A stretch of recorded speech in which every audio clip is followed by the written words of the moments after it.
जी इस टाइम हम मौजूद हैं ताओ बट।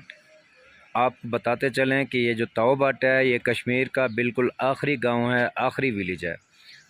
अगर आखिरी विलेज है, आखिरी गांव है तो माशाल्लाह इसका फिर नज़ारा भी बहुत ही प्यारा है, बहुत ही हसीन है। हम इस टाइम मौजूद हैं मोटा जानी के साथ, एंजॉय कर रहे हैं, ट्रिप को एंजॉय कर रहे हैं और यहाँ के नज़ारे देख रहे हैं। माशाल्लाह कितने खूबसूरत और प्यारे नज़ारे हैं। अच्छा मैं आपको बताता चलूँ, ये सामने आपको ना दो पहाड़ियाँ नज़र आ रही होंगी। अगर कैमरा वहाँ तक पहुँच सकता है तो मैं भी दिखाता हूँ। ये फर्स्ट वाली पहाड़ी है, इसके पीछे होटल के पीछे ये हमारे पास है। ये अब दिखा रहे हैं ना, इस दरख्त के पीछे ये इंडिया के पास है।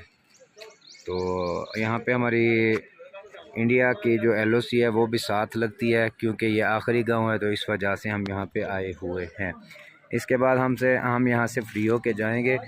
हमने जाना है अब, कम बैक करना है वापस की तरफ, आउट बैक केल जाएंगे। केल से फिर आप पीछे जैसे जैसे आए हैं वहाँ चलते जाएंगे। तो माशाल्लाह इंशाल्लाह ज़िंदगी रही तो फिर इस जगह पे आना नसीब हुआ। अगर ज़िंदगी ने साथ दिया तो ज़रूर आएंगे और इंशाल्लाह फिर भी मोटे जाने के साथ ही आएंगे। ओके।